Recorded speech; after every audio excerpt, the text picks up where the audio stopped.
Good morning, Chubby. Good morning, buddy. Good morning, Chubby. Where's Timmy? There's Timmy.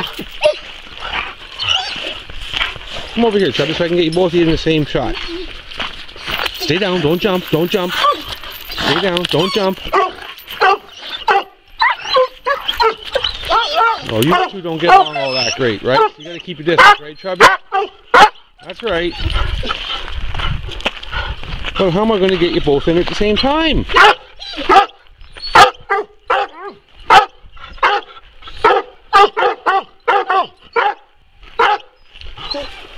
Anyhow, very frosty morning this morning.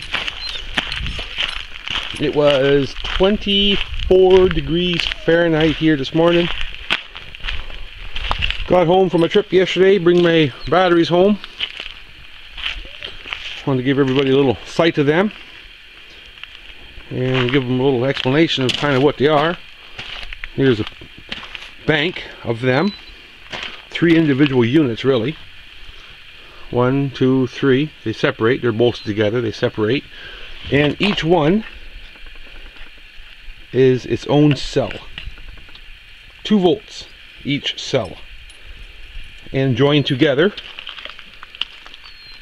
in series multiplies the voltage 2 times however many are hooked to in series. These come from a recycler's where they recycle batteries and recycle many other things, and the places that they originally came from, there's a time frame that they're able to use them, and they no longer fit those places' needs, so they need to replace them with new ones, and they get shipped off to the recyclers. And sometimes people go in there and they buy them for off-grid reasons, for different reasons they buy them. Not exactly sure of all the reasons. I know the reason why I have them. Anyhow, they're a fantastic little battery. They're a glass mat, which means there's no liquid inside. There's no cap to take off to fill up. They're maintenance free. They're environmentally friendly. There's nothing to spill out of them, which is fantastic. And there's nothing to really worry about except use them and charge them.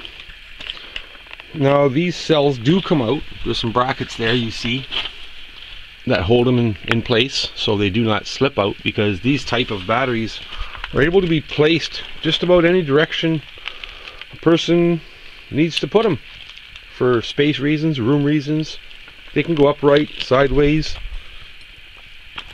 Doesn't really matter, because like I say, there is no liquid inside them. It's a glass mat. It's basically like a fiberglass matting that's saturated in a sulfuric acid, in water mix, of course, distilled water mix, and they get the specific gravity, and they completely work great. They're just not really adjustable much as far as maintenance. When they go bad, it's easy enough to replace individual cells. Great for off-grid livers, and great for many other reasons. So if anybody's looking for any type batteries, they may want to check out their local recyclers. Those are the places that normally receive them, and then they dispose of them afterwards. Now, if a person doesn't know anything about batteries, in regards to any battery that would be, most batteries have the same principle of operation. The only differences between batteries is voltage. So I would recommend a person do some research and do as much learning as possible, because there is some maintenance involved, there is some knowledge involved, and if a person's just going to go ahead and think they're going to get some batteries and not really know anything about them, there could be some problems posing there for their self, and it could create them some unwanted grief. So I wouldn't recommend that. Learn about them as much as you can. Research the information of the principles of operation and how they work, and the charging methods and the amps to use and what float charges are and that type of thing. It's highly recommended. You don't want to get involved with something you know nothing about. It can just create yourself some tremendous headaches, which they're not worth having. Fortunately, I've been playing with this type of stuff for, well, most of my life, really. I'm not no expert by all means. Definitely not an expert. But they're still sitting at the bottom of the trailer floor. The trip went well coming back. I had them all tarped up and strapped in securely, prevent them from making any type of movement. As you can see, the spaces that we have between these two cases here, it's just divided evenly throughout the trailer for balance reasons. I didn't want to have too much tongue weight on the vehicle I was using, and I didn't want to have too much back pressure weight, which would be up pressure from the hitch of the vehicle. So I balanced it quite well, and it pulled home down the road straight. There was no side to side taking place, and I'm actually still hooked up here. I'm starting to remove things. I took my safety chains off already, and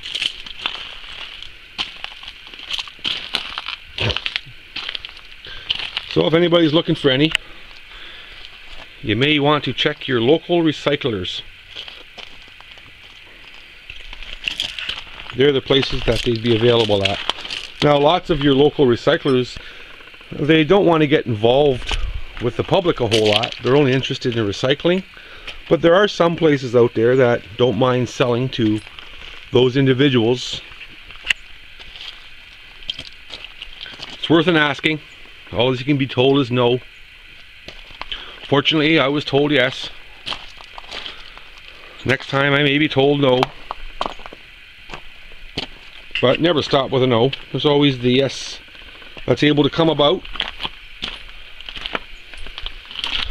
Now, nobody fool themselves here. There's some work involved. It's not just as simple as it looks, maybe. There's some work involved yet before they're usable. I need to get them in tip-top charge as far as my ableness to do so. They're not in a state of full charge at the moment, due to the fact they've probably been sitting too long and they've just discharged themselves. But they're still well up over the 2-volt mark, which is great. If they started to drop below the 2-volt mark, the concern levels they do elevate a little bit. But I will take care of that. And what I'm going to do is, since I never got any or received any connectors to join these cells together, it's quite simple what I'm going to do. I'm going to take some copper pipe and flatten that pipe out and do the proper measurements that I need to. That would go across these two, and that will be my joining connector. Pieces of copper pipe. And I will wrap them pieces of copper pipe with a very good tape, rubberized tape, just for safety reasons. It's not really necessary. As long as a person's being careful, there's really no risk involved here of being shocked or something shorting out. But just for that double security, double safety, I will wrap them copper pipes, pieces of copper flattened pipes, with a rubberized tape. Very, very, very heavy here. Not recommended to really maneuver them by hand a whole lot. To remove them from the trailer, well, they will be lifted with a skid steer. I will securely fasten some chains to enable the movement to take place in a safe manner, so nothing is going to let go or break or fall apart. And remove them, and personally myself, I'm going to use them in an upright position, so I need to yet flip them upright. They're on their side. It's how the fella had them at his place, and well, instead of trying to